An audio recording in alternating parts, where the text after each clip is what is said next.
Now, I think it's very important.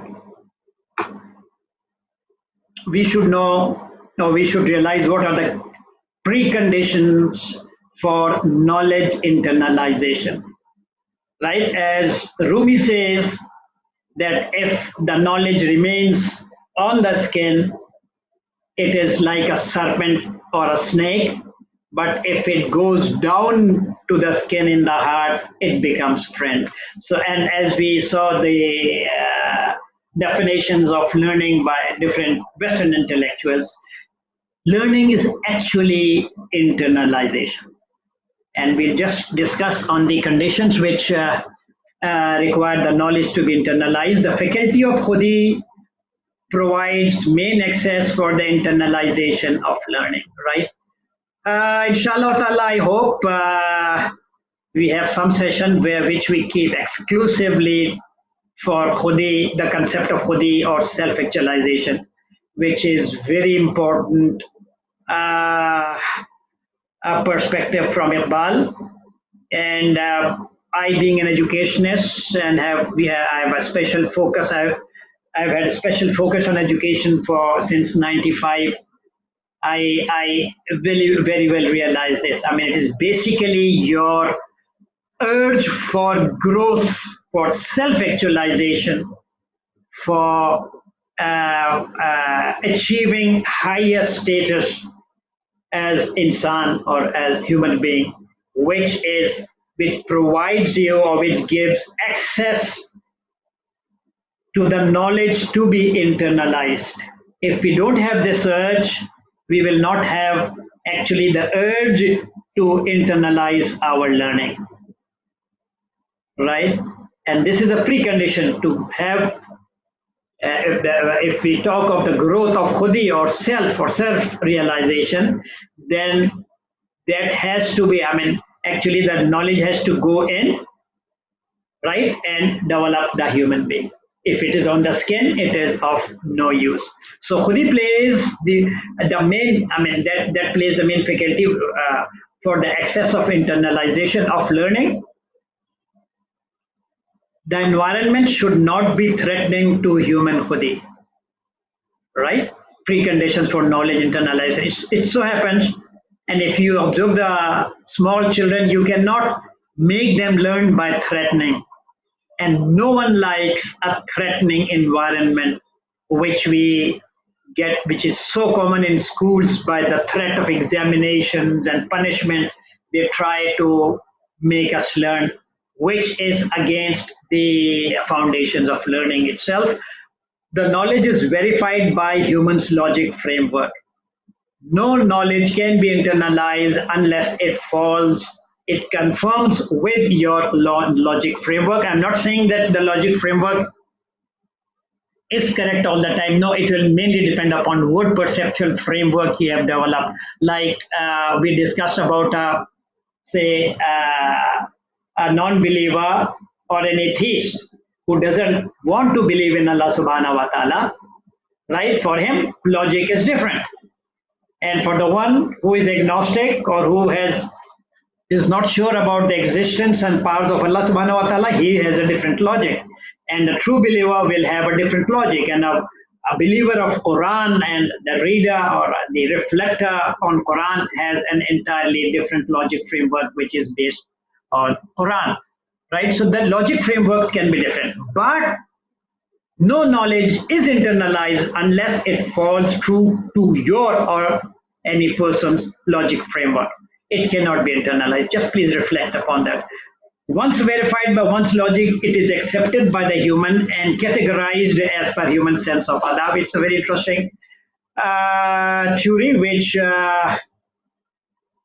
was presented by Naqib al-Attas, the famous educationist from Malaysia, who presented, whose conviction is that actually the main purpose of learning is to develop adab in human being, and he defines adab as the knowledge of the status of each and everything which exists. The status of God, the status of man, the status of our wealth, the status of our family, and as per his theory, he says actually the knowledge is what defines the status of everything. It's very interesting, and I think it makes a lot of sense.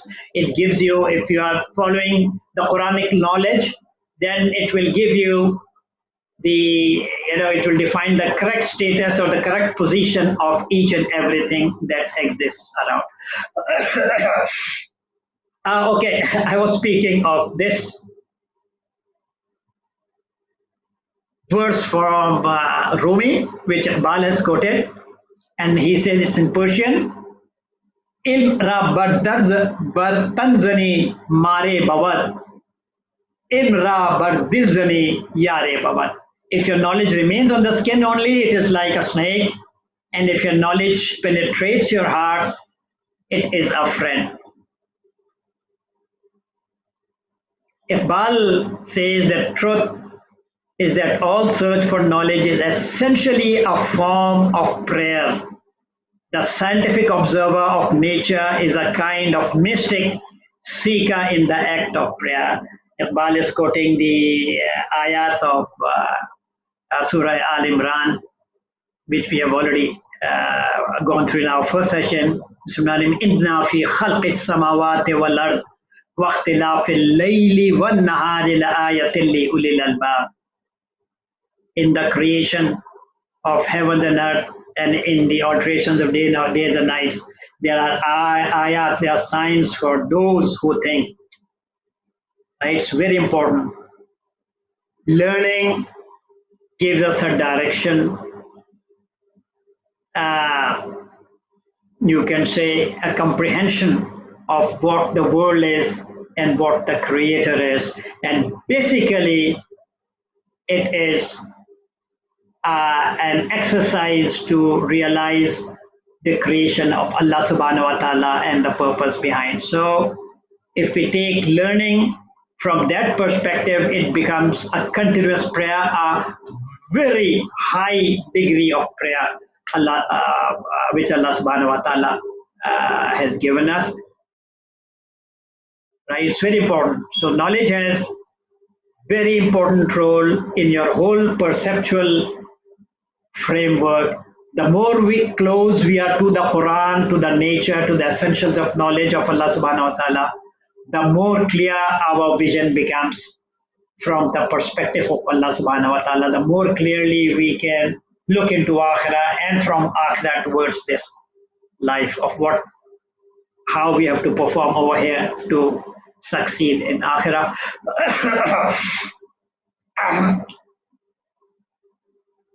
One thing that we are confusing learning with is programming. The contemporary education system is basically framed on the principle of programming. We'll just discuss a few things about what the difference between learning and programming. What will decide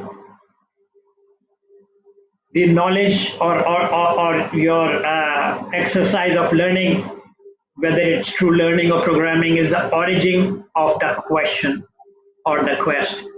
If the question is from the seeker of knowledge, that is the learning. That is the basis of actually learning. But if the question is being stuffed in our brains, that is programming.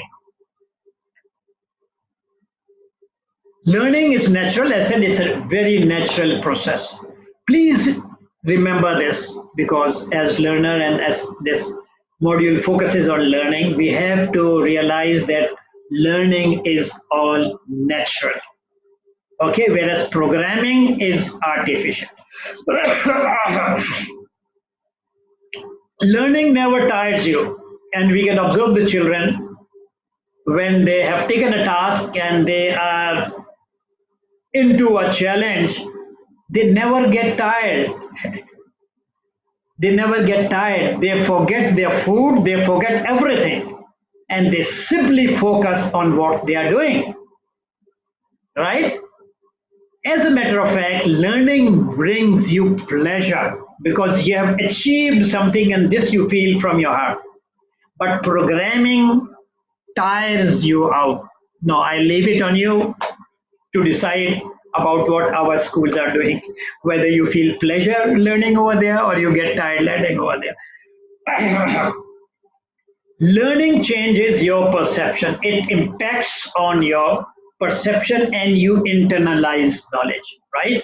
Whereas programming, to some extent, it may stint your perfection or modify it.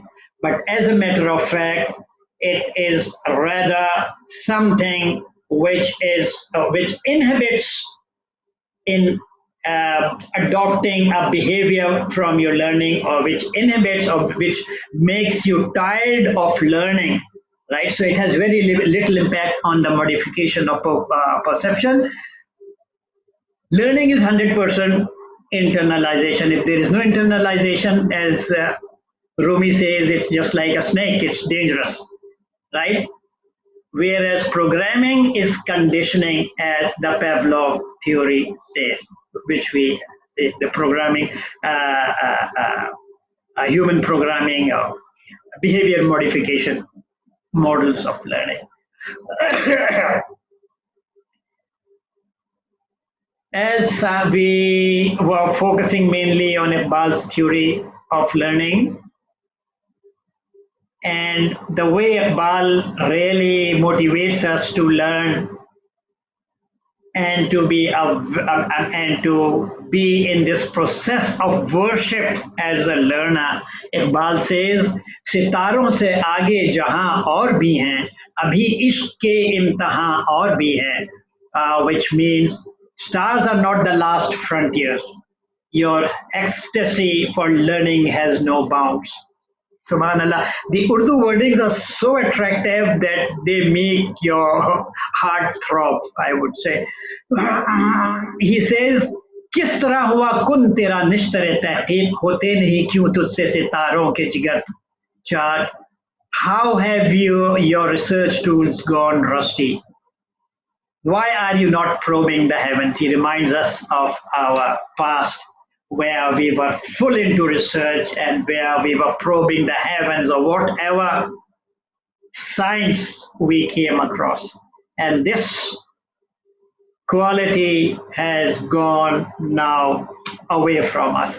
And we find ourselves in a situation where we are blindly following and mimicking the West. I'm sure you will have a lot of questions, and I would like you to put a lot of questions, please. If you can if you can post your questions to the organizers, I'll be very happy. But on the question answer sessions, I would like you to at least ask me whatever you think. Maybe you come up with a better idea or a better theory. Please share that with me. And with the prayer, or as the Holy Quran says, وَالَّذِينَ جَهْدُوا فِينَا لَنَهْدِيَنَّهُمْ سُبُلَنَا وَإِنَّ اللَّهَ لَمَعَ الْمُحْسِنِينَ. And those who strive in our cause, we will certainly guide them to our paths, for verily Allah is with those who are right. Thank you very much. Jazakallah al khair, and looking forward to your questions.